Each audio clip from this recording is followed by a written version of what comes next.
Hello friends, Excel सीखने की zero to hero series में एक बार फिर से आपका स्वागत है। और आज ये सीरीज का थर्ड वीडियो है और आज इस वीडियो में मैं आपको कुछ फॉर्मेट्स बनाकर दिखाऊंगा। लेकिन इससे पहले अगर आपने सीरीज के जो प्रीवियस वीडियो ने नहीं देखा है तो उस पर मैंने प्लेलिस्ट बना रखी है। प्लेलिस्ट का लिंक मैंने आपको डिस्क्रिप्शन बॉक्स में दे दिया है, आप लिंक पर क्लिक करके एक्सेल के सभी वीडियोज को देख सकते हैं। तो चलिए शुरू करते हैं। स्कूल के लिए स्टूडेंट को मैनेज करने वाला एक फॉर्मेट यानी एक शीट तैयार करूंगा। तो एक बेसिक एग्जाम्पल है, इसके अंदर चेंजेस आप अपने हिसाब से कर सकते हैं। तो देखिए यहाँ पर सबसे पहले हम लिख देते हैं स्टूडेंट आईडी।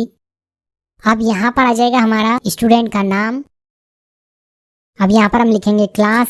अब मैं यहाँ पर कुछ सब्जेक्ट के नाम दूंगा क्योंकि एक्चुअल में मैं जो फॉर्मेट बना रहा हूँ स्कूल का रिजल्ट मैनेज करने के लिए एक फॉर्मेट बना रहा हूँ। तो यहाँ पर मैं लिख देता हूँ Hindi, English, science, math, social studies, total marks, percentage. अब देखिए फ्रेंड्स, यहाँ पर देखिए इस तरीके से जो सेल है इसके अंदर जो टेक्स्ट है वो छुप गया है। तो आप चाहो तो इसे भी एडजस्ट कर सकते हो। कैसे? देखो यहाँ पर आपको जहाँ कॉलम है इस दोनों कॉलम के बीच में माउस का पॉइंटर रखना है और बटन दबा के आप खींचोगे तो ऐसे सेट कर सकते हो आप टेक्स्ट को किसी भी सेल के अंदर अगर आपका टेक्स्ट कट रहा है तो यहाँ पर मैंने कुछ कॉलम बना लिए हैं। अब मैं चाहूँ तो इन कॉलम को सेलेक्ट करके बोल्ड कर सकता हूँ यहाँ से। तो मैंने इसे थोड़ा सा डार्क कर दिया है।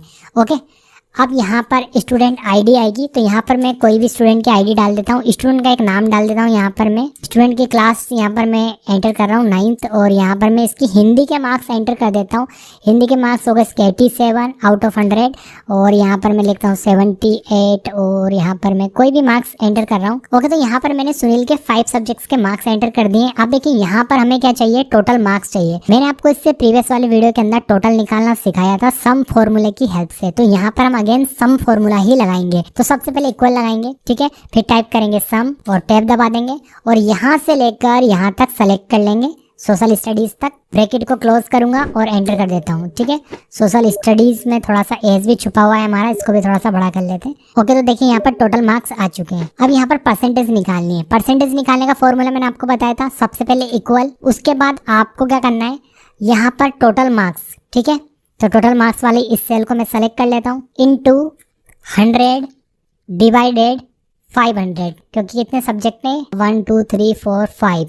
ठीक है, तो मैं 500 मान लेता हूँ और एंटर कर देता हूँ। तो यहाँ पर परसेंटेज आ चुकी है 76.4। अब देखिए यहाँ पर एक्सेल को यूज करने का बेनिफिट बताता हूँ मैं आपको। यहाँ पर मैं एक रिकॉर्ड और एंटर करता हूँ। अब देखो यहाँ पर मुझे टोटल दोबारा से लगाने की जरूरत नहीं है क्योंकि मैंने फॉर्मूला ऑलरेडी ऊपर लगा लिया था। अब किसी भी फॉर्मूले को आपको दोबारा से रिपीट करना हो आगे किसी भी सेल में, आपको उस फॉर्मूले वाली सेल को सेलेक्ट कर लेना है जहाँ पर आपने पहले एक बार फॉर्मूला लगा लिया है। अब माउस का पॉइंटर आपको कोने पे लेके जाना है इस छोटे डॉट पर और ऐसे ड्रैग करके नीचे खींच लेना है फॉर्मूले का। आप जितना चाहे उतना खींच सकते हैं। तो उससे बेनिफिट क्या होगा, जैसे जैसे आप एंट्री करते जाएंगे मार्क्स के अपने आप यहाँ टोटल लगता जाएगा। देखो यहाँ तो अपने आप ही आ गया। ऐसी सेम परसेंटेज के लिए भी मैं कर लेता हूँ, इस फॉर्मूले को ड्रैग कर लेता हूँ, नीचे खींच लेता हूँ। अब मैं अगर फिर से एक एंट्री करता हूँ, जैसे मैंने यहाँ पर एक एंट्री और करी और यहाँ पर देखना मैं सिर्फ मार्क्स एंटर करूंगा, टोटल अपने आप आता जाएगा और परसेंटेज भी आती जाएगी।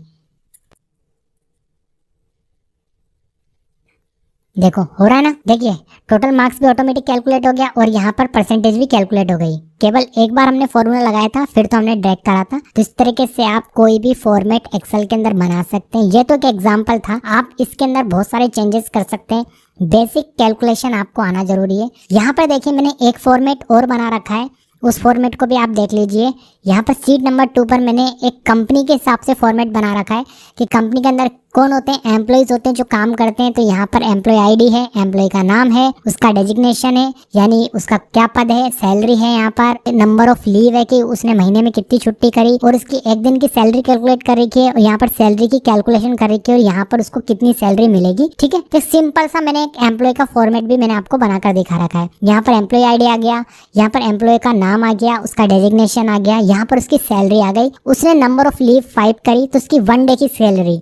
अब देखो 1 डे की सैलरी मैंने यहाँ पर कैलकुलेट कर रखी है। तो मैं यहाँ पर देखो यहाँ तो मैंने फॉर्मूले सब लगा रखे। तो यहाँ पर देखिए फ्रेंड्स मैंने ब्लैंक इसलिए छोड़ा हुआ है ताकि मैं आपको कैलकुलेट करके दिखा पाऊँ। तो देखिए यहाँ पर हम सबसे पहले क्या करेंगे, एक दिन की सैलरी कैलकुलेट करेंगे। उसके लिए मैं इक्वल लगाऊंगा, उसकी जितनी सैलरी है पहले वहां पर मैंने क्लिक करा ताकि सेल एड्रेस आ जाए और डिवाइड कर रहा हूँ मैं 30 से। तो एक दिन की देखो सैलरी कैलकुलेट हो गई। अब यहाँ पर मुझे सैलरी की कैलकुलेशन करनी है। अब सैलरी की कैलकुलेशन का मतलब है कि उसने कितनी लीव ली थी उसे मैं एक दिन की सैलरी के साथ मल्टीप्लाई करूंगा, तभी तो 2 दिन की सैलरी मैं यहाँ पर इकट्ठी कर पाऊंगा। तो यहाँ पर मैंने सेलेक्ट किया, यहाँ पर 2 आ गया यानी एक्चुअल में सेल एड्रेस आया E4 और इसे मैं मल्टीप्लाई कर दूंगा किससे, इसके साथ जो एक दिन की सैलरी कैलकुलेट हुई है।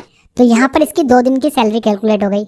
अब मैं इसको थोड़ा सा आगे बढ़ाता हूँ यहाँ से, और यहाँ पर मैं उसको जो पेएबल सैलरी है, जो उसको फाइनल सैलरी मिलेगी, वो कैलकुलेट करता हूँ। तो मैंने यहाँ पर इक्वल लगाया। उसके बाद देखो फाइनल सैलरी क्या होगी, जो उसकी सैलरी कैलकुलेट हुई है वो माइनस होनी चाहिए इसमें से, ठीक है। तो 20,000 में से हम माइनस करेंगे इस सैलरी को और एंटर कर देता हूँ। देखो यहाँ पर, तो यहाँ पर जिसको फाइनल सैलरी मिलेगी वो होगी 18,666, ठीक है। अब अगर आपको आगे के एम्प्लॉइज के लिए भी सभी कैलकुलेट करना है तो बस आपको ड्रैग एंड ड्रॉप कर लेना है। तो यहाँ पर देखो फॉर्मूला ऑलरेडी लगा हुआ है, आप इसको नीचे ड्रैग कर लो जितना भी आपको करना हो। ऐसे इसको भी ड्रैग कर लो, ठीक है, और ऐसे इसको भी ड्रैग कर लो, ठीक है। अब मान लो मंथ के लास्ट में हमें कैलकुलेट करना है कि कितनी सैलरी हमने पे करी। तो यहाँ पर हम लिख सकते हैं टोटल सैलरी। तो यहाँ पर कौन सा फॉर्मूला बनेगा, क्योंकि टोटल सैलरी जो भी हमने पे करी होगी वो इस वाले कॉलम में होगी। तो यहाँ पर फॉर्मूला बनेगा, देखिए सम का, सम यहाँ से लेके मैं यहाँ तक सेलेक्ट कर लूंगा पूरा, जितना भी आपने फॉर्मूला लगा रखा है वहां तक आपको सेलेक्ट करना है, ब्रैकेट क्लोज करना है और एंटर कर देना। तो यहाँ पर अभी इस फॉर्मेट के हिसाब से हम इतनी सैलरी दे चुके हैं। तो इस तरह के डिफरेंट टाइप के फॉर्मेट एक्सेल के अंदर बनाए जाते हैं। ये डिपेंड करता है कि कंपनी के अंदर या आप जहां भी एक्सेल को यूज कर रहे हैं वहां पर आप किस काम के लिए इसको यूज में ले रहे हैं।